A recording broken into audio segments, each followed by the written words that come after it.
जय हिंद दोस्तों, आर के मौर्य क्लासेज में आपका स्वागत है। इस वीडियो के माध्यम से आपको बताने जा रहे हैं आर्थिक व्यवस्थाएं, पूंजीवाद, समाजवाद, मिश्रित अर्थव्यवस्था के बारे में। चैनल पर पहली बार आए हैं तो चैनल को सब्सक्राइब कर लीजिएगा। पूरी वीडियो को देखेंगे तो आपको समझ में आ जाएगा पूंजीवाद के बारे में, समाजवाद के बारे में और मिश्रित अर्थव्यवस्था के बारे में।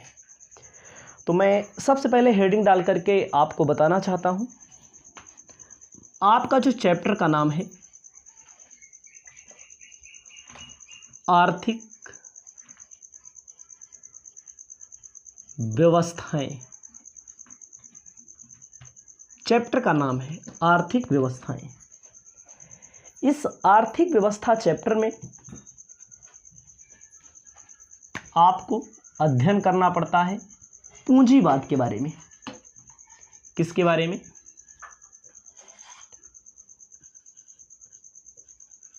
पूंजीवाद,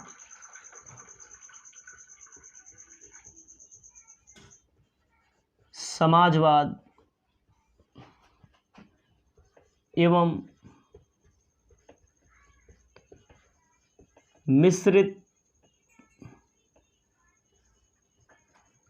अर्थव्यवस्था, ये आपका टॉपिक है, मिश्रित अर्थव्यवस्था। कोई बात नहीं, आपको समझना है। सबसे पहले आप समझेंगे आर्थिक व्यवस्था किसे कहा जाता है।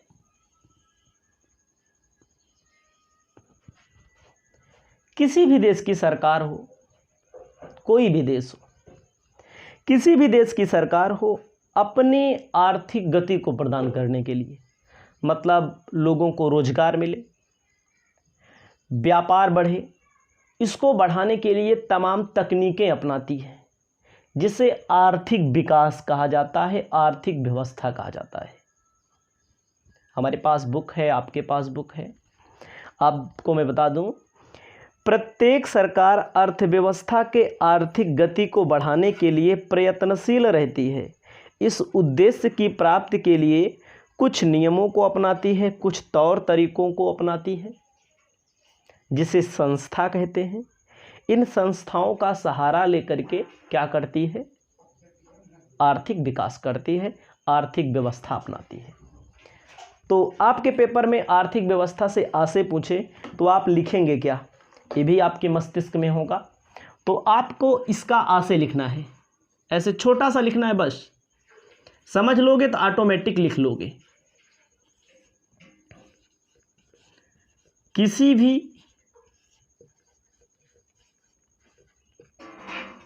देश की सरकार, कोई भी देश हो सकता है, हमारा भारत देश अपना मानेंगे हम, किसी भी देश की सरकार अर्थव्यवस्था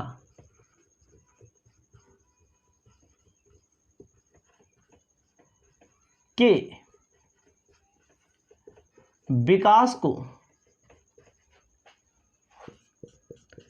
गति प्रदान करने के लिए, क्या गति मतलब तेजी से रोजगार बढ़े, रोजगार बढ़े, लोगों को सुख सुविधाएं मिले, ठीक है, विकास को गति प्रदान करने के लिए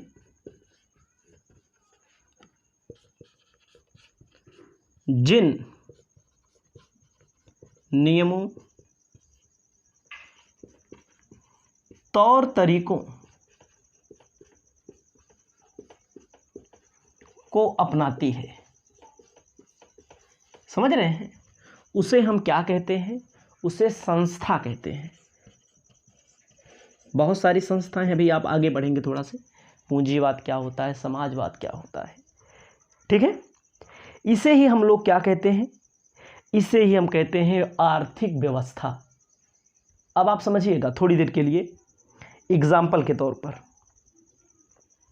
आप अपने यहाँ देखते हैं, अपने इंडिया में देखते हैं, सरकारी बस भी चलती है, प्राइवेट बस भी चलती है, सरकारी कॉलेज भी चलता है, और प्राइवेट कॉलेज भी चलता है। चलता है कि नहीं चलता? सरकारी हवाई जहाज़ चलती है और प्राइवेट हवाई जहाज़ भी चलती है, हवाई जहाज़ चलती है। अब आप समझिएगा, तो सरकारी बैंक चलती है और प्राइवेट बैंक भी चलती है। तो कुल मिलाकर के गति को प्रदान करने के लिए जो भी तौर तरीके सरकार द्वारा अपनाए जाते हैं उसे आर्थिक व्यवस्था कहा जाता है। इतना ही आपको समझना है। इसके बारे में अब आप पढ़ेंगे पूंजीवाद क्या है। आपको ध्यान देना है, आपको ध्यान देना है। एक पॉइंट आपको क्लियर कर लेना चाहिए। अर्थव्यवस्था, अर्थव्यवस्था में कौन आता है, क्या आता है और आर्थिक प्रणाली में क्या आता है, इसको ध्यान दीजिएगा। अर्थव्यवस्था में आपको बताना चाहते हैं कि आजीविका जो कमाते हैं, जो जीवन यापन करते हैं, आजीविका मतलब जीवन यापन करने के लिए कोई व्यक्ति बाल काटता है, कोई व्यक्ति ट्यूशन पढ़ाता है, कोई व्यक्ति कोचिंग पढ़ाता है, कोई व्यक्ति खेती करता है, सब्जी बेचता है। मतलब अर्थव्यवस्था में सबको शामिल किया जाता है। लेकिन अर्थव्यवस्था को चलाने के लिए नियम होते हैं, नियम होते हैं, सिद्धांत होते हैं। अर्थव्यवस्था को चलाने के लिए क्या होते हैं? नियम बनाए जाते हैं और सिद्धांत बनाए जाते हैं, तौर तरीके अपनाए जाते हैं और संस्थाएं आती हैं। अर्थव्यवस्था को चलाने के लिए देखो, इसको चलाने के लिए संस्था की भी ज़रूरत पड़ती है, नियम की ज़रूरत पड़ती है, सिद्धांत की ज़रूरत पड़ती है, जिसे हम लोग क्या कहते हैं, जिसे हम लोग आर्थिक प्रणाली कहते हैं। समझिएगा एक बार फिर से, अर्थव्यवस्था में सब आते हैं, जो भी जीवन यापन करने के लिए, कोई टीचर है, कोई पढ़ाता है, कोई लिखता है, कोई पढ़ता है, पैसे के लिए जो लोग कोई भी काम करते हैं उसे आता है अर्थव्यवस्था में लाया जाता है। आर्थिक प्रणाली में नियम आता है। अर्थव्यवस्था को चलाने के लिए नियम है, सिद्धांत है, संस्था है। अब इसको मैं बता दूं, रिजर्व बैंक ऑफ इंडिया अर्थव्यवस्था की मेन धुरी होती है, संस्था है कि नहीं? संस्था। सेबी संस्था है। सरकार के इनकम टैक्स डिपार्टमेंट संस्था है। सरकार समय समय पर कैबिनेट का प्रस्ताव ला करके नियम कानून, वित्त मंत्रालय नियम कानून बनाता है। तो जो संस्थाएं होती हैं, जो नियम कानून होते हैं, उसे आर्थिक प्रणाली कहा जाता है। अर्थव्यवस्था में सब आता है, पूरा जीवन यापन करने के लिए जो काम किया जाता है। इसको लिख लीजिए। आपको अब ध्यान देना है पूंजीवाद के बारे में। पूंजीवाद किसे कहते हैं? हिंदी में कहते हैं कैपिटलिज्म। कैपिटलिज्म, ध्यान दीजिएगा। कैपिटलिज्म का मतलब क्या होता है, पूंजीवाद का मतलब क्या होता है? आप लोग सुनते होंगे साधारण तौर पर पूंजीपति हैं, अंबानी पूंजीपति है, अडानी पूंजीपति है। जिसके पास पूंजी है उसके पास सब कुछ है। तो सबसे पहले आपको परिभाषा के माध्यम से समझा देते हैं। पूंजीवाद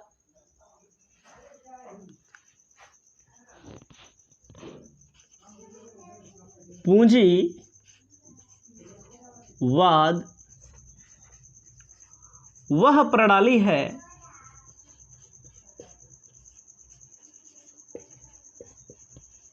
जिसमें निजी स्वामित्व होता है।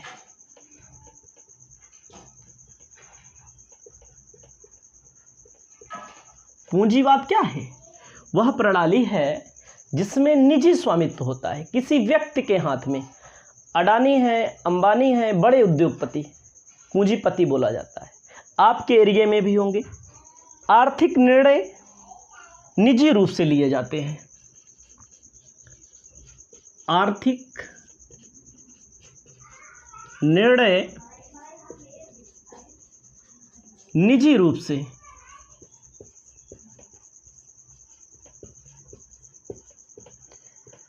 लिए जाते हैं। आप समझिएगा।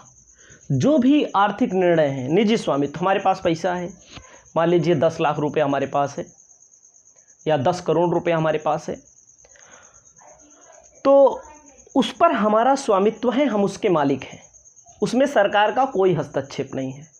पैसा हमारा है, किसी अन्य व्यक्ति का कोई हस्तक्षेप नहीं।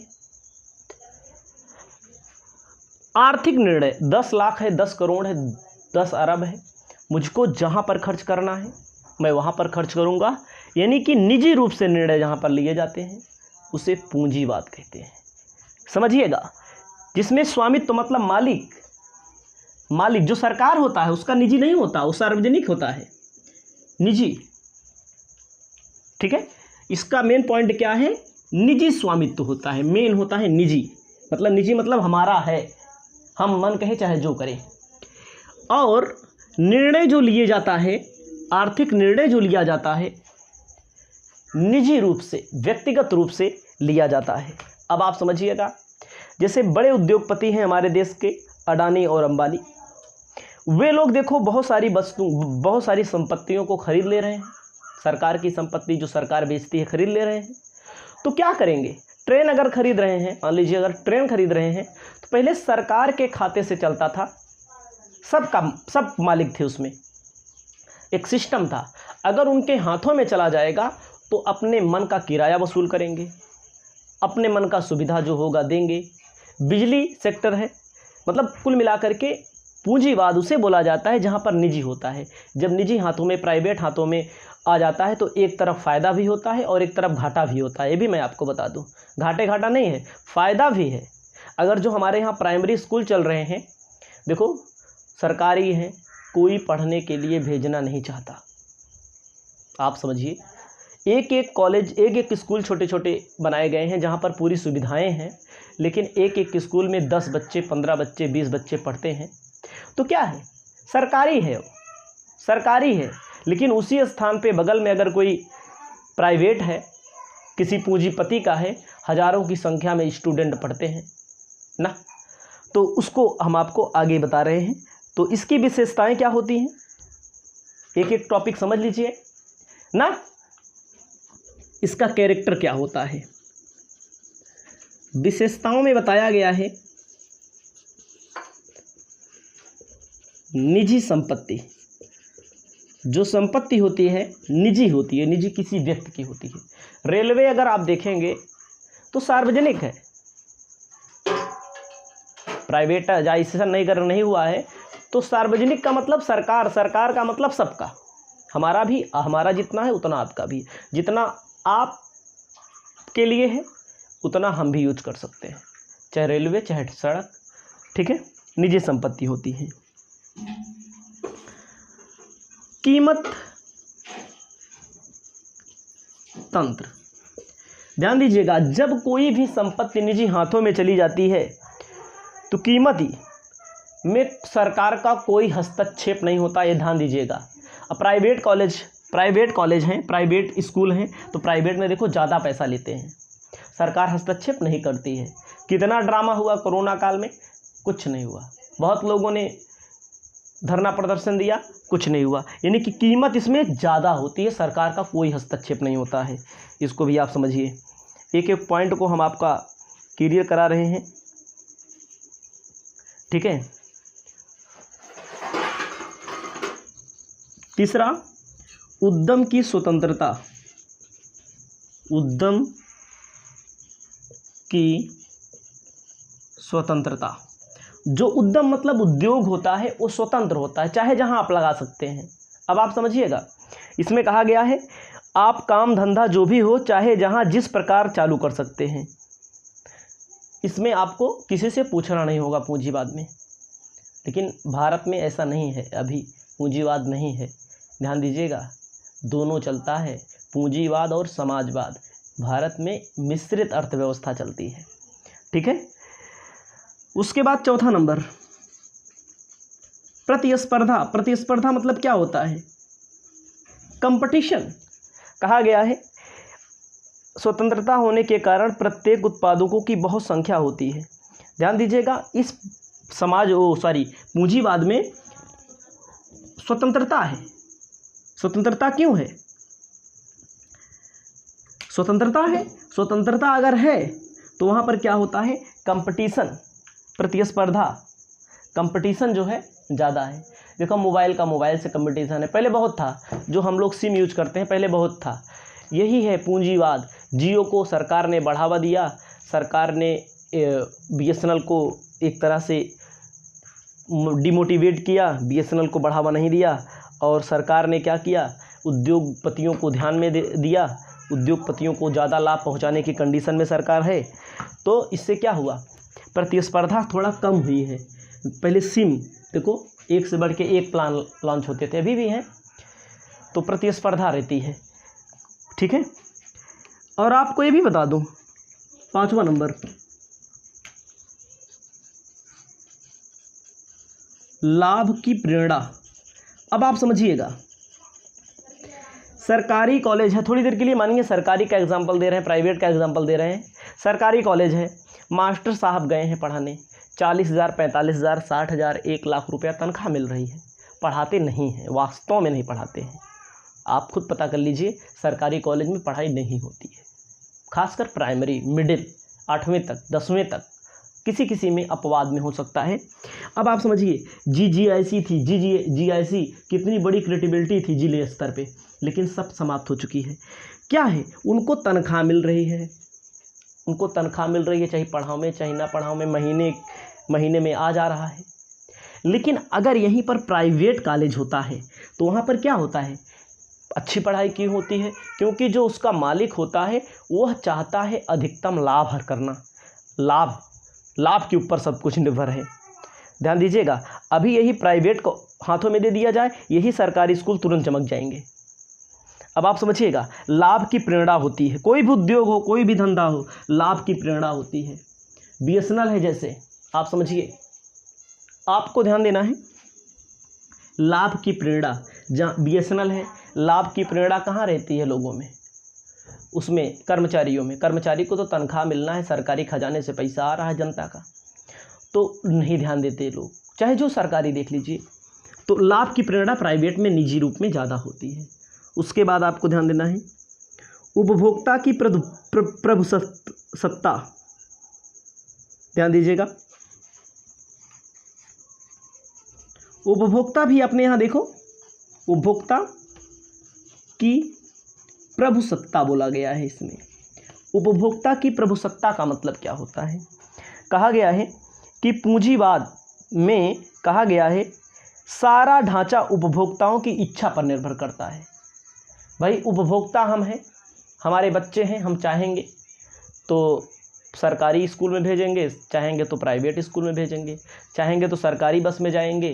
देखो सरकारी बस कैसे खटारा बनी रहती है, चाहेंगे तो प्राइवेट बस में जाएंगे। उपभोक्ता की प्रभुसत्ता होती है, चाहे जो यूज कर ले वो, ठीक है। उसके बाद आपको ध्यान देना है 7वां नंबर, जो बता रहे हैं, कहा गया श्रमिक का वस्तु के रूप में प्रयोग। श्रमिक का वस्तु के रूप में प्रयोग। जो श्रमिक होते हैं, ध्यान दीजिए, प्राइवेट बैंक होती है, सरकारी बैंक का सुनाई दे रहा है, प्राइवेटाइजेशन हो रहा है। सरकारी बैंक वाले क्या करेंगे, धरना प्रदर्शन करने पहुंच जाएंगे तुरंत ना। तो उनको पता है अगर प्राइवेट हो गया, अगर पूंजीवाद, अडानी ने खरीद लिया, अंबानी ने खरीद लिया, टाटा ने खरीद लिया, किसी ने खरीद लिया बैंक को खुद चलाएंगे अब, तो उनको काम करना पड़ेगा ज़्यादा, छुट्टी मिलेगी कम, क्योंकि कंपनी जो खरीदेगा उसको लाभ चाहिए। हम किसी बैंक को खरीदेंगे तो हम लाभ कमाने के लिए खरीदेंगे। सरकार के यहाँ घाटा में है तब वो एसी में बैठे हुए हैं। बैंक वाले के पास जाइए, जब आपकी बात नहीं सुनेंगे, 5 बार कहोगे नहीं सुनेंगे। कहो प्रिंटर ख़राब है, पासबुक प्रिंट करवाने चले जाइए वहीं, तो प्रिंट नहीं करेंगे, भैया प्रिंटर ख़राब है। हमारी यूट्यूब के एक इनकम है $111। मैं आपको जानकारी के लिए बता दूं, पहली इनकम हमारी आई थी सरकारी bank of India, bank of Baroda में, ठीक है। आपको ध्यान देना है, प्राइवेट बैंक वाले क्या हुआ, सरकारी बैंक वाले $111, आपको मैं बता दूं बहुत दिन बीत गया, उसके बाद कम से कम 5-7 पेमेंट आ गई, लेकिन अभी तक नहीं आई। अगर वही प्राइवेट बैंक होती तो वही हमको खोज करके ला कर देती। जाते हैं तो उनको बताते हैं वहाँ जाओ, उनको बताते हैं तो वहाँ जाओ। वो मेन बात मेरा खाता नहीं, मेरे भाई का खाता था। तो यही है समस्या, आप समझिए। श्रमिक के रूप में प्रयोग किया जाएगा। काम करो, काम के बदले पैसा लो। नौकरी कर रहे हो तो नौकर की तरह काम करो। सरकार के यहाँ बैंक में आप चाहे जिस बैंक में चले जाइए, सुनते ही नहीं हैं, बैठे हैं आराम से, धीरे धीरे पैसा निकाल रहे हैं, किसी से धीरे धीरे जमा कर रहे हैं। ये तो हालात ठीक हो गया जो सरकार ने नियम लगा दिया ये वाला, गूगल पे, फ़ोन पे, पेटीएम के अलावा और जो टाइनी शाखा जो खुल गई प्राइवेट हाथों में। तो यही है, श्रमिक का वस्तु के रूप में प्रयोग किया जाएगा। इसीलिए लोग क्या करते हैं, लोग तमाम धरना प्रदर्शन वगैरह करते हैं। तो ये सारी चीज़ें होती हैं। अब आपको आगे बताने जा रहे हैं गुण क्या है, दोष क्या है, सब बताएंगे इसमें हम आपको अब ध्यान देना है पूंजीवाद के गुण। गुण भी हैं, दोष भी हैं।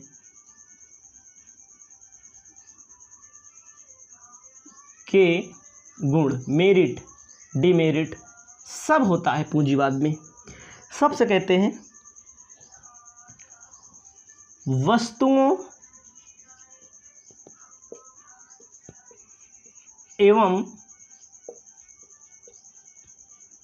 सेवाओं में विविधता। जो वस्तु है, अब आप खुद समझ लीजिए, मैंने आपको प्राइवेट बस का एग्जांपल बताया, सरकारी बस का एग्जांपल बताया। कुछ समझ लीजिए किसमें व्यवस्था आपको ज़्यादा मिलेगी।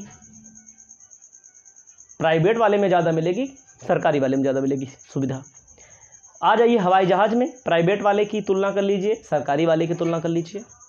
आ जाइए ट्रेन में, ट्रेन कुछ प्राइवेट चलती हैं, प्राइवेट हाथों में, प्राइवेट वाले की, सरकारी वाले की। अब आप जिस नेटवर्क से हमसे जुड़े हुए हैं, BSNL का हाल देख लीजिए, प्राइवेट का हाल देख लीजिए। ज़मीन आसमान का अंतर आपको ना दिखने के मिले, बताइए आप। चाहे जो सेवा आप लेंगे, चाहे जो सुविधा आप लेंगे, चाहे जो वस्तु खरीदेंगे, सरकारी और प्राइवेट में आपको अंतर मिलेगा। मिलेगा कि नहीं मिलेगा? ज़्यादातर सुविधा आपको प्राइवेट में ही मिलेगी। कॉलेज में, अपने स्कूल में देख लीजिए, सरकारी वाले की क्या हालत है, प्राइवेट वाले की क्या हालत है। अब आप समझ सकते हैं। इसमें लिखना है साधनों का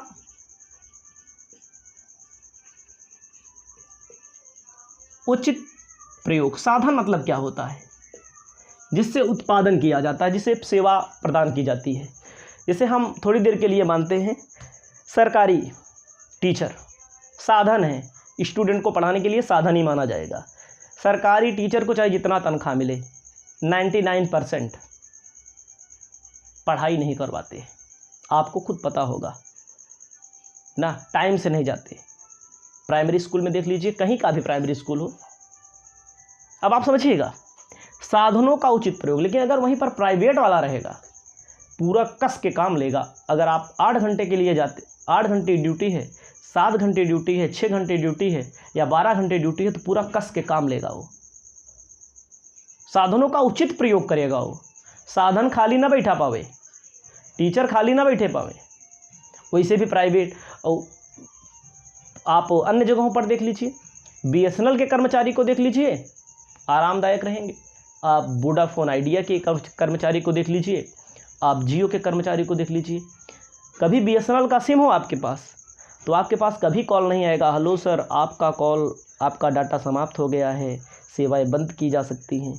लेकिन उसी स्थान पे जियो वाले तुरंत तत्काल फ़ोन कर देते हैं आपके पास। समझिए, एक एक लोगों के पास फ़ोन करवाते हैं। तो आप समझिए कितना साधनों का उचित प्रयोग। मतलब कर्मचारी रखा है उन्होंने तो बैठा ना रहें, काम करते रहें, कुछ न कुछ उनको काम सौंप दिया जाएगा। चाहे साधन हो, चाहे मशीन हो, सरकारी मशीन हो, चाहे प्राइवेट मशीन हो, चाहे सरकारी गाड़ी खड़ी रहा है, सड़ जा रही है, लेकिन प्राइवेट वाला उसका पूरा उपयोग करता है। काम की प्रेरणा दी जाती है इसमें। रुक जाओ, आगे कहा गया है काम की प्रेरणा। काम की प्रेरणा एम है हमेशा मोटिवेशन, सेमिनार, हमेशा कुछ न कुछ लीडर होते हैं, वो आएंगे, और इसमें काम करने की प्रेरणा देंगे, इसमें टारगेट निर्धारित कर देंगे, वेतन भी मिलेगा अगर आप अच्छा काम करेंगे, इंसेंटिव भी मिलेगा आपको, ठीक है, इंसेंटिव, जिससे लोगों को वृद्धि होती है, लोगों की आय में और राष्ट्रीय आय में भी क्या होता है, वृद्धि होती है। इसको भी आप समझिए, ठीक है। अब आप समझिए कुशल उत्पादन, जो सामान बनेगा, जो सेवा दी जाएगी, कुशल होगी, अच्छी होगी, उचित क्वालिटी की होगी, ठीक है। हमेशा ध्यान दिया जाएगा कि एक न एक मॉडल, नया नया मॉडल निकालने का प्रयास किया जाएगा। जीवन स्तर में सुधार, अगर प्राइवेट ना होता, जीवन स्तर में सुधार, अगर प्राइवेट सिम ना आया होता, सरकारी वाले अभी रोते होते ऐसे। अब आप समझ लीजिए, सरकारी वाले रोते होते, लेकिन प्राइवेट जियो आया, डाटा सस्ता कर दिया, तो सरकार मतलब कि इसमें क्या होता है, जीवन में सुधार भी होता है। और जैसे ये भी जान लीजिए, अगर आप सरकार के भरोसे रहेंगे तो जो विदेशों में जो नई नई टेक्नोलॉजी आती है, चाहे विदेश में चाहे देश में, अगर आप इंडिया में भारतीय गवर्नमेंट के भरोसे रहेंगे तो आपको नुकसान उठाना पड़ेगा, आपको लेट मिलेगा। लेकिन प्राइवेट में क्या होता है, जल्दी टेक्नोलॉजी लाई जाती है, तुरंत। उसके बाद स्वचालित, स्वचालित, स्वचालित में कहा गया है यह आर्थिक व्यवस्था स्वयं से चलती है, मतलब इसे अपने आप चलाया जाता है। किसी भी उत्पाद की मांग अधिक हो, उत्पाद के लिए नए उत्पादक बाजार में प्रवेश कर, मतलब कि कोई भी आ सकता है मार्केट में, अपना प्रोडक्ट लॉन्च कर सकता है, अपनी सेवा लॉन्च कर सकता है, कोई भी मार्केट से तुरंत जा भी सकता है। लेकिन अगर सरकारी वाली कंपनी खुल गई, घाटे में चलानी पड़ती है सरकार को, ये भी आप ध्यान देंगे, ठीक है। घाटे में भी चलती है सरकारी कंपनियां, बैंकें। सातवां, उद्यमशीलता का विकास, इससे क्या होता है, लोग उद्यमी बनते हैं। उद्यमी का मतलब क्या होता है, लोग खुद प्रोडक्शन करना चाहते हैं, उद्यमीशीलता का विकास होता है। मतलब एक को देख करके दूसरा व्यक्ति क्या करता है, बिजनेस को बढ़ावा देता है, नया नया प्रोडक्ट बनाने का प्रयास करता है। 8वां नंबर, आर्थिक स्वतंत्रता होती है, जहां मन कहे चाहे जितना खर्च करो, स्वतंत्रता। और सरकारी वाले में क्या होता है, सरकारी वाले में होता है कि वहाँ पर कैबिनेट का प्रस्ताव लाना पड़ेगा, एक फाइल दूसरे के यहाँ जाएगी, दूसरा तीसरे के यहाँ जाएगी, ये होता है। अब जैसे मैंने दोष तमाम गुण बताएं, तो भैया गुण बताए हैं तो दोष भी बताना जरूरी है। दोष का मतलब कमी है पूंजीवाद की। पूंजीवाद की पहली कमी क्या है, आय तथा धन का असमान वितरण, आय तथा धन का असमान वितरण, समझना है आपको। जो इनकम है, गरीब वाला गरीब रह जाता है, अमीर वाले अमीर बनते चले जाते हैं, ठीक है। क्योंकि इसमें बड़े लोगों के पास, उद्योगपतियों के पास ज़्यादा पैसा आ जाता है और गरीबों के पास गरीब ही रह जाते हैं। इसका मतलब यही बनेगा और कुछ नहीं। वर्ग संघर्ष होता है इसमें, फिर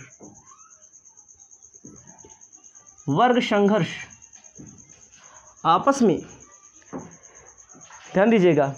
एक और धनी विलासितापूर्ण जीवन बिताते हैं, दूसरा नंबर जो गरीब लोग हैं वो अपना पेट भरने के लिए जीते हैं, उनको कठिन परिश्रम करना पड़ता है, ज़्यादा काम कराया जाता है, मजदूरी कम दी जाती है, हड़ताल होता है, तालाबंदी होता है, घेराव होता है। अब आप समझिए जो मैंने पीछे बताया।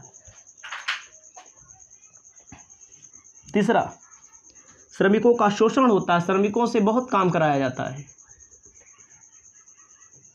शोषण किया जाता है। शोषण का मतलब काम ज़्यादा दाम कम दिया जाता है। अपव्यय पूर्ण प्रतिस्पर्धा, अब आप समझिए जिसके पास ज़्यादा पैसा है, जिस पूंजीपति के पास ज़्यादा पैसा है उसका कंपटीशन सब नहीं कर सकते हैं, छोटे लोग नहीं बड़े लोग भी नहीं कर सकते हैं। अब आप समझिएगा, 5वां बेरोजगारी। अब आप समझिएगा, तमाम सरकारी कंपनियां हैं, वो प्राइवेट कंपनियां हैं जो मशीनों से ज़्यादा काम कराती हैं। समझिएगा, जो मशीनों से ज़्यादा काम कराती हैं, इससे क्या होता है, मशीनों से ज़्यादा काम कराने के कारण लोगों को बहुत बेरोजगार हो जाते हैं लोग। इसको आप समझ लीजिए, इसको आप अपनी कॉपी में सबसे पहले लिख लीजिए। उसके बाद आपको बताते हैं समाजवाद के बारे में। आपको नई लाइन ध्यान देना है, नया टॉपिक आपका होगा समाजवाद। समाजवाद का मतलब होता है, समाजवाद का मतलब होता है सोशलिज्म, इंग्लिश में कहते हैं सोशलिज्म। का मतलब होता है समाज के प्रत्येक तबके को बराबर अधिकार प्रदान किया जाता है, समान अधिकार प्रदान किया जाता है समाजवाद में। इसमें भेदभाव नहीं किया जाता है।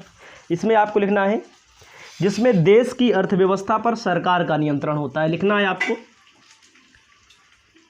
जिसमें आपको ध्यान देना है देश की अर्थव्यवस्था पर, देश की अर्थव्यवस्था पर सरकार का नियंत्रण होता है, निजी व्यक्तियों का नियंत्रण नहीं होता है, याद रखिएगा। और आप लिख सकते हैं समाज के प्रत्येक वर्ग को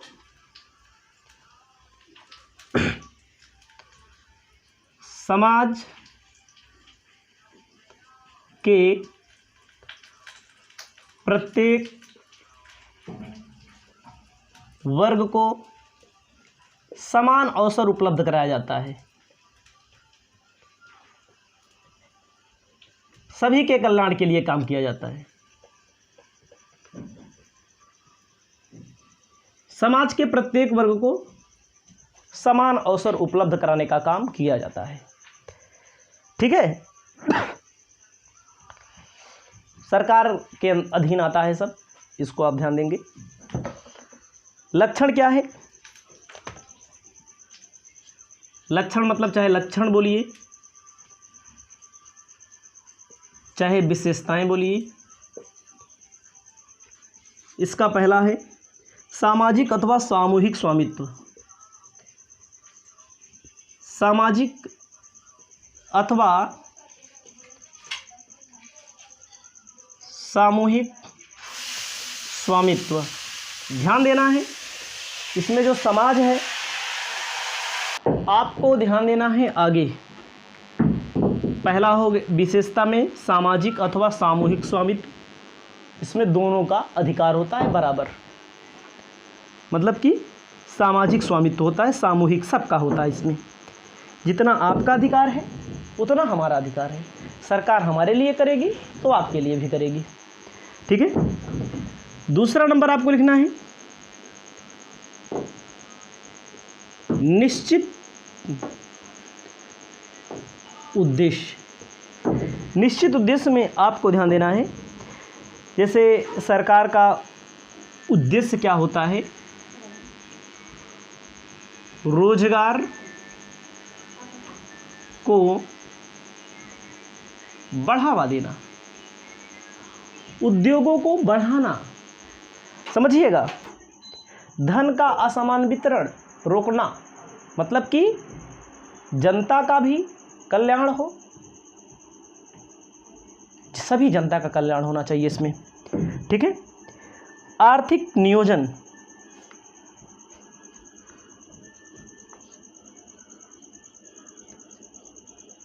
आर्थिक नियोजन का मतलब क्या होता है, तमाम सरकार की संस्थाएं हैं समय समय पर इकोनॉमिक से संबंधित प्लान बनाती हैं। नियोजन देखो शब्दों से भी पहचाना जाता है, सामाजिक अथवा सामूहिक स्वामित्व, समाज के प्रत्येक वर्ग को भागीदारी मिलेगी और सबको मिलेगी, सरकार सबके लिए करेगी। निश्चित उद्देश्य रोजगार को बढ़ावा देना, उसमें औद्योगिकरण को बढ़ावा देना। अब आप समझिए जैसे गरीब और अमीर के खाई को पाटना, सरकार इसमें जनता से अमीरों से टैक्स लेती है, गरीबों पर खर्च करती है सरकार इस पर। आर्थिक नियोजन का मतलब होता है कि रोजगार को बढ़ावा देने के लिए इंडस्ट्री को लागू कर लगाने के लिए सरकार समय समय पर अपना सब काम करती है। सरकारी नियंत्रण, सरकार का पूरा नियंत्रण होता है इसमें। सरकारी नियंत्रण भैया लोग, इसमें सरकार का पूरा नियंत्रण होता है। 100% कंट्रोल सरकार का होता है सब पर। कीमत कितनी होनी है, बिजनेस क्या है, विदेश से क्या सामान आए, क्या खरीदा जाएगा।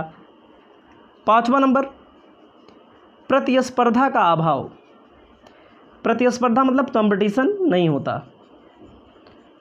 अभाव है प्रतिस्पर्धा का। 6वां नंबर, सामाजिक कल्याण। समाज के कल्याण को ध्यान में दिया जाता है, सामाजिक कल्याण का काम किया जाता है। ठीक है, इसमें अगला होता है 7वां नंबर, सीमित निजी क्षेत्र।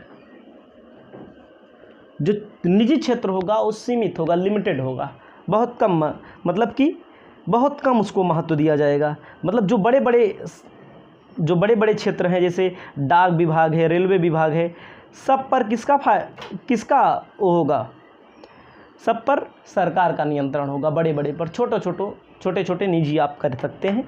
ठीक है, इसके गुण हैं और दोष भी हैं, उसको भी बता देते हैं। आपको ध्यान देना है गुण क्या है।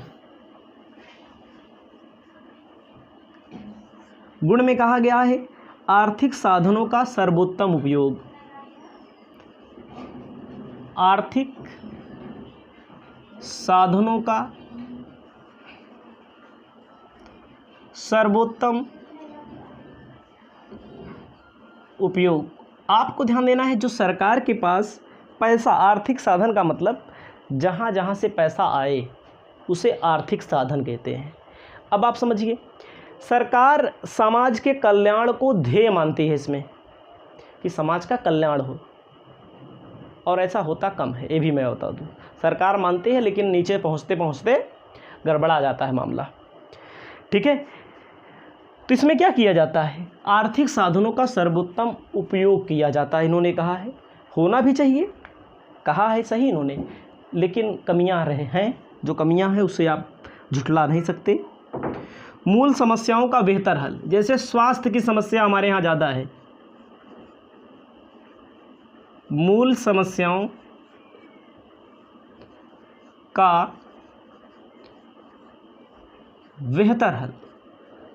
जो मुख्य समस्याएं होती हैं, जैसे स्वास्थ्य की समस्या है, फ्री में दवाएं दे दी जाती हैं, जैसे सड़क फ्री में बना दी जाती है सरकारी धन से, और शिक्षा फ्री में दे दी जाती है, इसे कहते हैं मूल समस्याएं। आपको ध्यान देना है थोड़ा आगे, कहा गया है तीसरा, अपव्यय पूर्ण विज्ञापनों का ना होना। मतलब जो विज्ञापन अपव्यय पूर्ण विज्ञापनों का ना होना। अपव्ययपूर्ण विज्ञापनों का ना होना मतलब होता है, मतलब विज्ञापन पर फालतू खर्चा नहीं किया जाता, याद रखिएगा।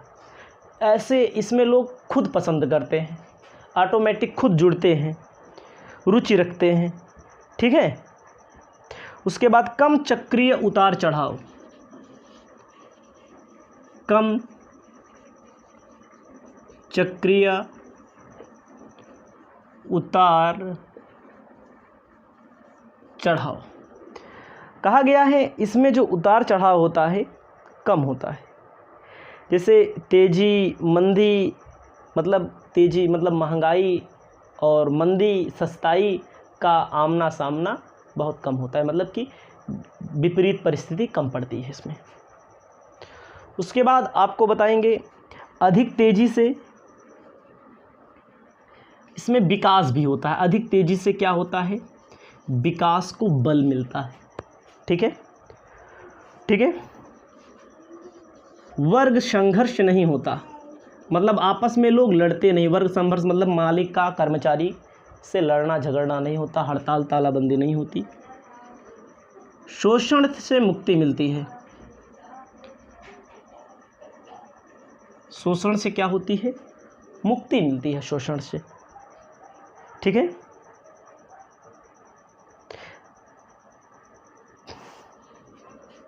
सातवां नंबर, आय के असमानता में कमी। जो आय होती है इसमें गरीब वर्ग को भी महत्व दिया जाता है। समाजवाद में ऐसा नहीं था, इसमें क्या था, सॉरी पूंजीवाद में ऐसा नहीं था। इसमें आय में गरीब अमीर की खाई को पूरा किया जाता है। ठीक है।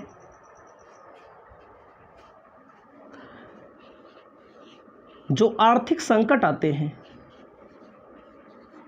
आर्थिक संकट से निपटना उपयुक्त होता है। ध्यान दीजिएगा, जो आर्थिक संकट होते हैं उनसे निपटना उपयुक्त होता है, उससे आप निपट सकते हैं, इसमें सरकार निपट लेती है। और मैं आपको बताना चाहता हूँ दोष भी हैं, दोष भी हैं, समाजवाद के भी दोष हैं। अब आप समझिएगा दोष क्या है समाजवाद के। पहला, लागत आंकने का कोई सही आधार नहीं है। ध्यान दीजिएगा, बड़ी लापरवाही होती है इसमें। लागत आंकने का कोई सही आधार ही नहीं है। उपभोक्ता की प्रभुसत्ता समाप्त हो जाती है।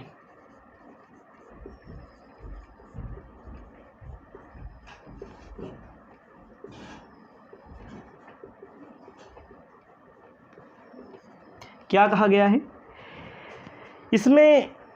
अर्थव्यवस्था कुशल ढंग से कार्य कर सकती है, ना ही साधन। जो साधन होते हैं सरकारी तंत्र में, आप देख रहे हैं ना, सरकार का जब नियंत्रण होता है तो लोग काम नहीं करते, टीचर पढ़ाते नहीं है, कर्मचारी काम नहीं करते, बैंकों में देखी जाइए लापरवाहियाँ बहुत सारी होती हैं। ठीक है। इसमें उपभोक्ता को चाहे अच्छा सामान मिले चाहे सस्ता मिले, सबको लपेट कर चलना पड़ता है। आप खुद जानते हैं सरकारी में योजना लागू कराने में कठिनाई, योजना लागू कराने में बड़ी कठिनाई होती है, घूसखोरी चलती है, तमाम जगहों पर भ्रष्टाचार आ जाता है, घूसखोरी बहुत चलती है। ठीक है। व्यक्तिगत कार्यकुशलता, व्यक्तिगत कार्यकुशलता का महत्व नहीं होता।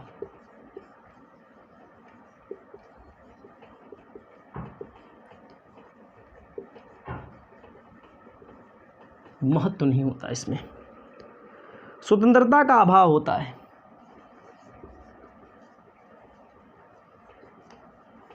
आप स्वतंत्र नहीं होते, बंधे होते हैं सरकारी नियमों में, कानूनों में। पारदर्शिता नहीं होती।